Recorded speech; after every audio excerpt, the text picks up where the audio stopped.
വിനീത് ഗംഗയുമായിട്ട് റെസ്റ്റോറൻറ്റിൽ ചെന്നില്ലല്ലോ. അപ്പോൾ ആ സമയത്ത് ബേബി ആണെങ്കിൽ അവിടുത്തെ മെനു നോക്കിയിട്ട് പറയാണ്, ഇവിടെ എല്ലാ മീനിനെയും അറബിക്കടലിൽ നിന്ന് നേരെ പിടിച്ചുകൊണ്ട് വരുന്നത്, അതുകൊണ്ട് തന്നെ എല്ലാ ഡിഷിനും 1000 രൂപയ്ക്ക് മേലെയാണെന്ന് പറയണം കേട്ടോ. അപ്പോൾ വിനീതാണെങ്കിൽ ഇക്കയോട് രഹസ്യമായിട്ട് ചോദിക്കണം കേട്ടോ, എന്തെങ്കിലും കയ്യിൽ കാശുണ്ടോ? അപ്പോൾ ഇക്ക പറയണേ എൻ്റെ കയ്യിൽ 50 രൂപയേ ഉള്ളൂ. അപ്പോൾ വിനീത് പറയണേ എൻ്റെ കയ്യിൽ എല്ലാം കൂടി നുള്ളിപ്പറിക്കിയാലും 500 രൂപയേ ഉള്ളൂ, ഇപ്പോൾ എന്താ ചെയ്യുക? അപ്പോൾ ഇക്ക പറയണ ഒരു വഴിയുണ്ട്, ഞാൻ നമ്പർ ഇറക്കിക്കോളാം, നീ എൻ്റെ കൂടെ നിന്നാൽ മതി എന്ന് പറയണേ കേട്ടോ.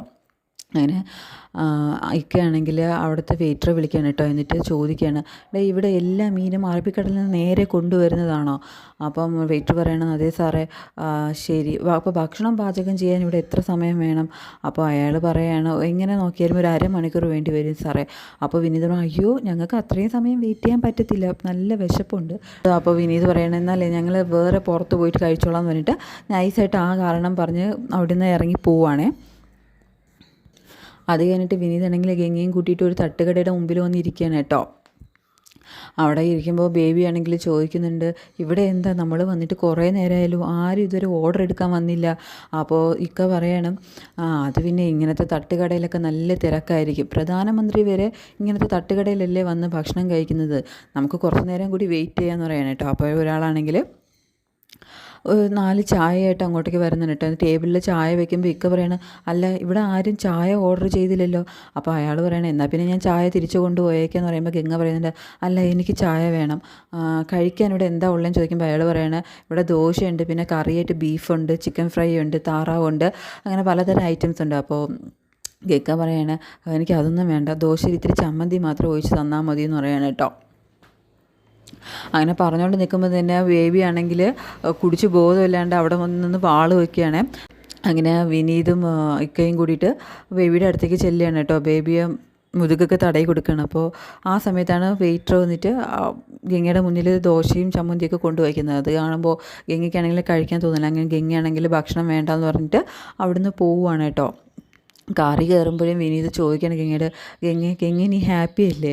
ഗംഗയ്ക്കാണെങ്കിൽ ആ സ്മെല്ലൊക്കെ കൊണ്ടിട്ട് ഇരിക്കാൻ പറ്റില്ല കേട്ടോ. അപ്പം ഗംഗയാണെങ്കിൽ പറയണം, പിന്നെ എന്താ ഞാൻ നല്ല ഹാപ്പിയാന്ന് പറയണം കേട്ടോ. പക്ഷേ വിനീതിനാണെങ്കിൽ അതൊന്നും മനസ്സിലാവുന്നില്ല. അങ്ങനെ അടുത്ത സീനിലാണെങ്കിൽ സുജാതയെ കാണിക്കാൻ കേട്ടോ. സുജാതയാണെങ്കിൽ പൊന്നൂന് കുടിക്കാനുള്ള പാലും ചൂടാക്കി ഗീത കിടക്കുന്ന മുറിയിലോട്ട് വരുമ്പം ഗീതയും ഭർത്താവും കൂടി സംസാരിക്കുന്നതൊക്കെ സുജാത കേൾക്കാൻ കേട്ടോ. ഗീതയുടെ ഭർത്താവ് ദാസൻ ചോദിക്കുകയാണ്, എടി നിൻ്റെ തള്ളയെ സ്വത്ത് എഴുതി വയ്ക്കുന്ന കാര്യം എന്തായി? അപ്പോൾ ഗീത പറയാണ്, അമ്മയോട് ഞാൻ സംസാരിച്ചു, പക്ഷേ അമ്മ നേരിട്ട് ഒരു മറുപടിയും പറയുന്നില്ല, എന്ത് പറഞ്ഞാലും മൂളുന്നതല്ലാതെ അത് ചെയ്തു തരാമെന്ന് പറയുന്നില്ല. അപ്പോൾ ദാസൻ പറയണം, ആ മൂളിക്കൊണ്ട് ഇരിപ്പൊന്നും ശരിയാവത്തില്ല കേട്ടോ, എത്രയും പെട്ടെന്ന് അവരുടെ കയ്യിൽ നിന്ന് ഈ സ്വത്തുക്കളെല്ലാം നമ്മുടെ പേരിലേക്ക് മാറ്റാൻ നോക്ക്. എൻ്റെ അമ്മയാണെങ്കിൽ വിളിച്ചിട്ട് എൻ്റെ തല തിന്നുകൊണ്ടിരിക്കുക, ഇവിടുത്തെ കാര്യങ്ങളൊക്കെ എന്തായെന്ന് ചോദിച്ചു. അപ്പോൾ ഗീത പറയണത്, ഞാൻ എന്ത് ചെയ്യണം, പെട്ടെന്നൊന്നും എടുത്തു ചാടി ഒന്നും ചെയ്യാൻ പറ്റില്ല, നാളെ രാവിലെ ആവട്ടെ, ഞാൻ അമ്മയോട് ഒന്നുകൂടി ഒന്ന് സംസാരിക്കാമെന്ന് പറയണം കേട്ടോ. അപ്പോൾ ദാസനാണെങ്കിൽ എണീറ്റിട്ട് ഗീതയുടെ അടുത്ത് ചെന്നിരിക്കണം. എന്നിട്ട് പറയണം, എടി അവരെ കൊണ്ട് എങ്ങനെയെങ്കിലും ഈ സ്വത്തുക്കളൊക്കെ നമ്മുടെ പേരിൽ എഴുതിയാണ്. ഒന്നാമത് ആ തള്ളയ്ക്ക് ഇപ്പോൾ ചോദിക്കാനും പറയാനും ആരുമില്ല. വിനീതാണെങ്കിൽ പുതുമോടി ആയതുകൊണ്ട് ഇപ്പോൾ ആ പെണ്ണിനെയും കൊണ്ട് നടക്കുക. ഇതെല്ലാം കഴിയുമ്പോഴേ സ്വത്ത് മതി എന്നുള്ളത് തോന്നൽ വന്നാൽ വിനീത് നാളെ അവളെയും വിളിച്ചുകൊണ്ട് ഇങ്ങോട്ട് വരും. അങ്ങനെ വന്നു കഴിഞ്ഞാൽ പിന്നെ സ്വത്തുക്കളൊക്കെ ഭാഗം വെച്ച് പോവും, നമുക്ക് കിട്ടാനുള്ള പങ്ക് കുറയുകയും ചെയ്യും. അങ്ങനെ വരാൻ ഒരു കാലത്തും സമ്മതിക്കരുതെന്ന് പറയാണ് കേട്ടോ. അപ്പോൾ ഗീത ചോദിക്കുകയാണ്, നിങ്ങളിപ്പോൾ എന്താ ഉദ്ദേശിക്കുന്നത്?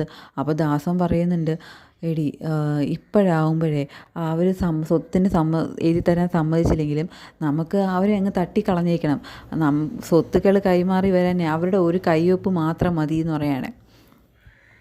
അവർ വല്ല പുഴയിലോ അല്ലെങ്കിൽ വിഷം കഴിച്ചോ വല്ല കാട്ടാനെ ചവിട്ടി കൊന്നോ അങ്ങനെ വല്ലതും വരുത്തി തീക്കണം. ചോദിക്കാനും പറയാനും വേറെ ആരും ഇല്ലല്ലോ. അപ്പോൾ ഇത് കേൾക്കുമ്പോൾ സുജാതയാണെങ്കിൽ ഒന്ന് നെട്ടുന്നുണ്ട് കേട്ടോ. അപ്പോൾ ഗീത പറയാണ്, അതൊന്നും ഓർത്തിട്ട് ദാസേട്ടൻ വിഷമിക്കണ്ട, ദാസേട്ടൻ എന്ത് തീരുമാനിച്ചാലും ഞാൻ ദാസേട്ടനോടൊപ്പം ഉണ്ടാവുന്നു.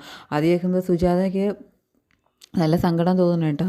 എടി മഹാഭാവി, എൻ്റെ മോളുടെ മനസ്സിലിരിപ്പ് കൊള്ളാലോ എന്ന് പറഞ്ഞിട്ട് സുജാതയാണെങ്കിൽ ഒന്നും അറിയാത്ത മട്ടിൽ അവരോട് ചോദിക്കണം, എനിക്ക് അകത്തോട്ടേക്ക് വരാമോ? അപ്പോൾ ഗീത ചോദിക്കണം, അതെന്താ അമ്മ അങ്ങനെ ചോദിച്ചത്, ഇതിപ്പോഴും അമ്മയുടെ വീട് തന്നെയല്ലേ? അപ്പോൾ സുജാത പറയാണ്, അല്ല, നിങ്ങൾ ഭാര്യയും ഭർത്താവും സംസാരിക്കുന്നതിനിടയിൽ ഞാൻ കയറി വരുന്നത് ശരിയല്ലല്ലോ. എന്നിട്ട് ഈ പൊന്നൂനെ വിളിക്കുന്നുണ്ട്. പൊന്നു മോളെ, ദേ മുത്തശ്ശി നിനക്കുള്ള പാലുമായിട്ടാണ് വന്നിരിക്കുന്നത്, നീ വാ നമുക്ക് പുറത്ത് പോയിട്ട് പാൽ കുടിക്കാം. അപ്പോൾ പൊന്നു പറയണ, ഇല്ല മുത്തശ്ശി, ഞാൻ ഇവിടെ ഇരുന്ന് പാൽ കുടിച്ചോളാം. ഗീതയും പറയുന്നുണ്ട്, അതിനിപ്പോൾ എന്താ അമ്മേ, അവൾ ഇവിടെ ഇരുന്നോളും, ഇത് അവളുടെ കൂടി മുറിയല്ലേ. അപ്പോൾ സുജാത പറയണ, അത് വേണ്ട, നിങ്ങൾ ഭാര്യയും ഭർത്താവും സംസാരിക്കുന്നതൊക്കെ അവൾ കൂടി കേട്ടാലേ നാളെ അവളും വഴിതെറ്റി പോകുമെന്ന് പറഞ്ഞിട്ട് പൊന്നൂനെയും കൂട്ടി പോവുകയാണേ. അപ്പോൾ ഗീത പറയാണ് ദാസനോട്, നമ്മൾ സംസാരിക്കുന്ന അമ്മ കേട്ടു എന്നാണ് തോന്നുന്നത്. അപ്പോൾ ദാസൻ പറഞ്ഞു, കേട്ടെങ്കിലേ കണക്കായി പോയി, ആ പേടിയില്ലെങ്കിൽ അവർ നാളെ സ്വത്ത് തരുന്നെങ്കിൽ തരട്ടെ എന്ന് പറയാണ് കേട്ടോ.